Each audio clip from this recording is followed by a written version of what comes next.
Sorry about that. Let me just continue from where I left off. My iPad cut off. The maid stripped the blankets and sheets from the beds, shedding unwelcome light on Ralph and the motorcycle. Her feet in white sneakers moved lightly as she gathered up the sheets and pillowcases and towels and dropped them with a soft plop beside the open door. The next thing Ralph knew, he was hearing familiar and dreaded footsteps coming down the hall, steps he had learned to fear when he was a tiny mouse. It was the head housekeeper, the woman who was in charge of all the maids in the hotel. He recognized her steps and he recognized her shoes, stout, sensible black Oxfords. Nothing was ever clean enough for the head housekeeper, and Ralph's whole family lived in dread lest she discover their mouse hole. Now he held his breath, hoping she would go on down the hall, but no, she stepped into room 215. "Good morning, Marjorie," the housekeeper spoke crisply to the maid. "Be sure you clean rooms 215 and 16 very thoroughly this morning. There has been a complaint from the guests. They suspect mice."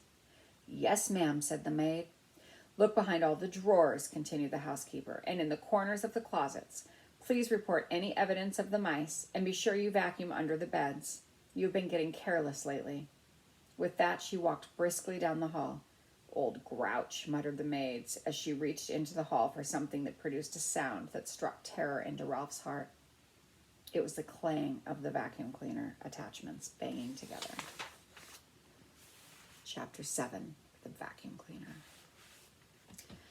From his position under the bed, Ralph watched the tank of the vacuum cleaner being dragged in from the hall and listened to the clash and clang of the attachments as the maid connected a long metal tube to the nozzle at the end of the hose and fastened a carpet cleaning part into the end of the tube. He heard her humming to herself as she plugged in the deadly machine and began to work it back and forth across the carpet. "It's nice she's so happy," thought Ralph bitterly as he watched the hungry machine devour dust and lint that lay in its path. The maid's feet in white sneakers moved across the room until, without bothering to bend down to see what she was cleaning, she shoved the attachment under the bed.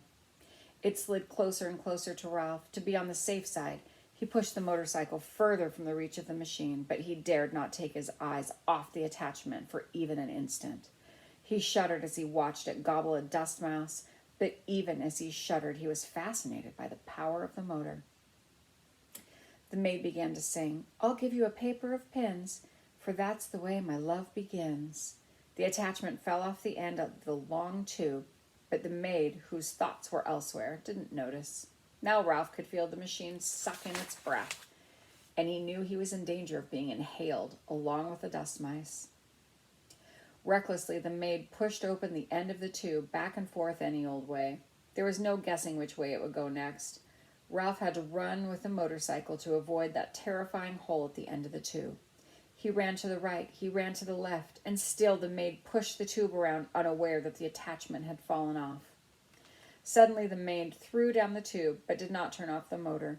The tube landed with a bump and a bounce, and before Ralph realized what was happening, the awful machine had inhaled his tail, and he felt himself being pulled by suction across the carpet.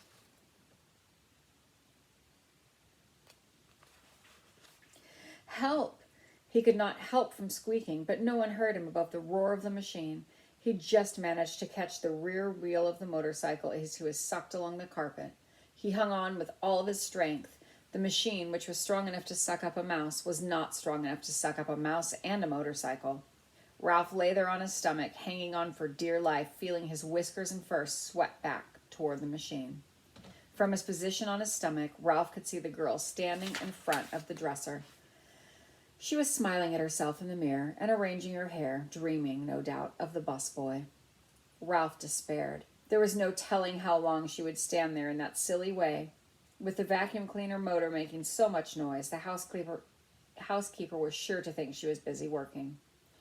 Ralph felt his paws beginning to slip. He did not know how much longer he could hold out against the machine. He had to think of something and think of it fast. With every bit of strength he had left in his body, he clung to the wheels of the motorcycle with his left paw while he moved his right paw up to the exhaust pipe. If he could just manage to pull himself along until he could get on the motorcycle. Bit by bit, hand over hand, Ralph dragged himself forward along the exhaust pipe.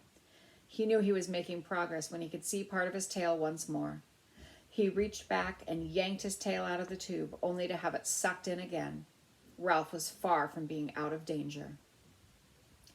"I'll give you the keys to my heart," the maid sang to herself before the mirror, now pulling her hair behind her ears, now piling it on top of her head, oblivious to the desperate struggle going on under the bed. Once, Ralph's paw slipped from the exhaust pipe and he thought he was a goner until he caught the rear wheel in time to save himself. Slowly he moved forward until his entire tail was free. Things were easier when he could brace his hind foot against the spokes of the rear wheel. Slowly he rose, clinging to the machine until he was able to grasp the hand grips and throw his leg over the seat. Ralph felt considerably safer sitting on the motorcycle and very much pleased with himself for having outwitted the vacuum cleaner.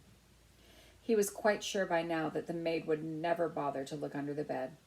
He tried to move forward, propelling the cycle with his feet, but he found the suction from the motor behind him was too strong. This made him wonder if the motor on Keith's cycle was stronger than the pull of the machine behind him. The more Ralph thought about it, the more important it seemed to him to find out. "No, I won't." "Yes, I will," Ralph argued with himself. He had promised not to ride it in the daytime. Yes, but Keith did not know he would have a chance to see which was stronger, the motorcycle or the vacuum cleaner. Keith would be interested, wouldn't he? Wouldn't any boy? Riding the motorcycle would not be reckless. It would be an important experiment. Motorcycle versus vacuum cleaner. Which would be the winner? Ralph had to find out. The maid turned abruptly from the mirror. Her feet in sneakers moved across the floor toward the electric outlet. If she disconnected the vacuum cleaner, there would be no experiment. If Ralph was going to pit one motor against the other, he had to do it now. He would never have another chance. Pooh, boo, boo, boo, boo, boo. Ralph picked up his tail and started the motor. Without taking time to let it warm up, he gunned it with all the breath he could inhale. The motorcycle got off to a faster start than Ralph expected, so fast that Ralph lost control. He shot out from under the bed just as the vacuum cleaner died with a long and drawn-out groan. Suddenly, everything went white, and Ralph found himself bumping along in a strange, ghostly pace, all white and made of cloth that seemed to be closing in on him from every direction. Ralph had ridden straight into a pillowcase thrown in a heap of laundry that the maid had dropped on the floor, and the opening of the pillowcase had fallen shut behind him. Ralph had no idea which way was out. He dismounted from the motorcycle and beat the cloth with his fists, but everywhere he struck it was soft and yielding. He could stamp his feet only to have the cloth give softly and silently behind him. He began to wave through the pillowcase, tugging the motorcycle along behind him when he wondered why he hadn't thought it was so important to test the motorcycle against the vacuum cleaner. The light was dim, and he sank behind the light filtered against the unknown layers of cloth was dim. He sank to his knees in bed linen with every step. When he came to a seam, he knew he had been wading in the wrong direction. "Drat," muttered Ralph. He turned, still dragging the motorcycle, and tried to retrace his footsteps, only to find he had no idea which way he had come. There were no landmarks. The clouds of cloth were white, billowy, and yielding in all directions. Double drat! He stamped his foot, only to find himself sinking deeper into the linen. From the swishing sounds he could hear outside, Ralph knew the maid must be unfolding clean sheets over the bed. He plodded on, dragged the motorcycle without direction, and with very little hope. "He promised to buy me a bunch of blue ribbons," sang the mermaid, "to tie up my bonny brown hair."